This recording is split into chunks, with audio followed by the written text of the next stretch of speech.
हिंद। जब बहू ने खा ली हंसने वाली दवा। किशनगढ़ गांव में कीर्ति अपने बेटे दिवाकर और बहू अंशु के साथ रहा करती थी। तीनों बहुत ही हंसी खुशी अपना जीवन व्यतीत कर रहे होते हैं। अरे बहू, आज खाना मैं बना देती हूँ। नहीं माँ जी, आप क्यों तकलीफ कर रही हैं? आप आराम कीजिए, खाना मैं ही बनाऊंगी। कितनी अच्छी बहू मिली है मुझे, भगवान ऐसी बहू सबको दे। सब कुछ ठीक चल रहा होता है कि एक दिन गलती से अंशु हंसने वाली दवा खा लेती है। बस उस दिन से सब कुछ बदल जाता है। अरे बहू, मेरे घुटनों में बहुत दर्द हो रहा है, जरा बाम तो दे दे।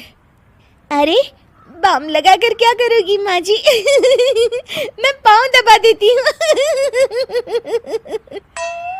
अरे एक तो मुझे पाँव दर्द हो रहा है, ऊपर से तुम हंस रही हो। आई एम सॉरी माँ जी। अरे फिर से हंस रही है, जा तू मेरे कमरे से, मुझे तुझसे बात नहीं करनी।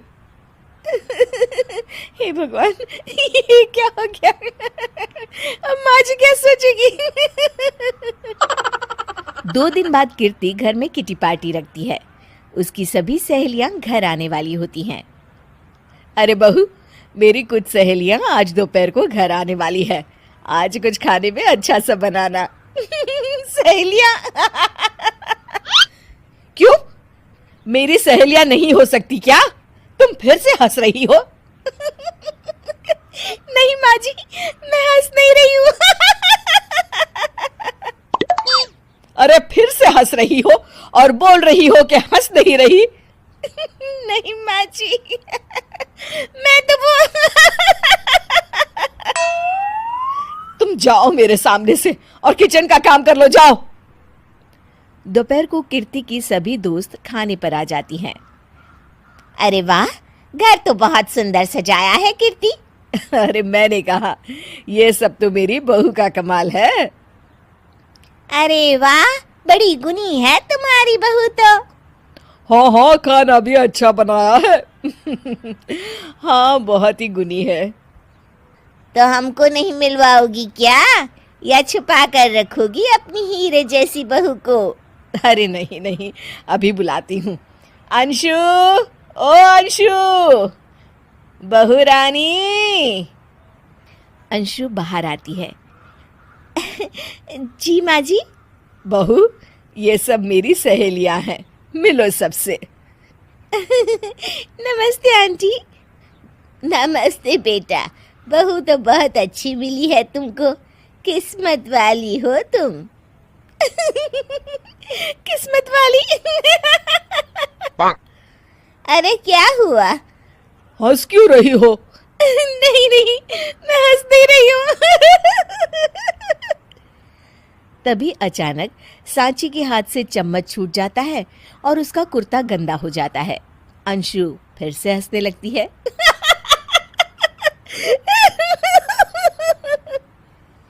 इधर सब सहेलियां गुस्सा होकर चली जाती हैं। कीर्ति भी नाराज होकर अपने कमरे में चली जाती है। हे भगवान, ये मैंने क्या कर डाला? इस तरह से तो माँ जी और उनकी सहेलियां नाराज हो गई।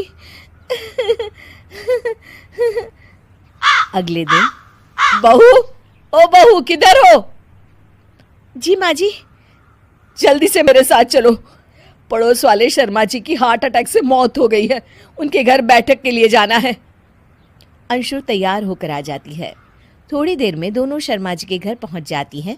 वहां पर सब रो रहे होते हैं। कीर्ति शर्मा जी की बीवी के पास बैठकर उन्हें सांत्वना देने लगती है। बड़े अच्छे इंसान थे मेरे पति। अच्छा। तुम हंस क्यों रही हो? वो अच्छे थे। हाँ हाँ, बहुत अच्छे थे अंकल। अरे अंशु, हंस मत। माँ जी, मैं हंस नहीं रही। मैं तो आंटी जी को बस दिलासा दे रही थी। सब औरतें अंशु की इस हरकत से हैरान हो जाती हैं। कीर्ति भी बहुत शर्मिंदा होती है और वो अंशु को लेकर फटाफट घर लौट आती है। अंशु, क्या हो गया है तुझे? हंस क्यों रही थी तू वहां पर? नहीं बाजी, मैं तो बस अरे तो फिर से हंस दी। जा तू अपने कमरे में, मुझे तो तुझसे बात ही नहीं करनी। मेरा बेटा ही तुझसे बात करेगा अब। रात को जब दिवाकर घर लौट आता है तो कीर्ति दिवाकर को सब कुछ बताती है। ठीक है माँ, अब फिक्र मत करो, मैं अंशु से बात करता हूँ। दिवाकर अपने कमरे में जाता है। जी आ गए आप? कैसे हैं? मैं तो ठीक हूँ, बस सर में हल्का दर्द है। सर में दर्द? अरे इसमें हंसने की क्या बात है? नहीं, मैं हंस नहीं रही हूँ। मुझे तो फिक्र हो रही है आपकी।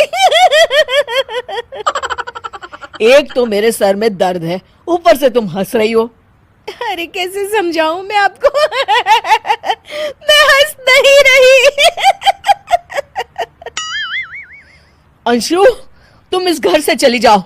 माँ ने मुझे बताया जो भी तुमने शर्मा आंटी के घर किया, और किटी पार्टी में भी। नहीं जी, मैं ऐसे नहीं हूँ। तो अभी क्या हुआ था? क्यों हंस रही थी तुम?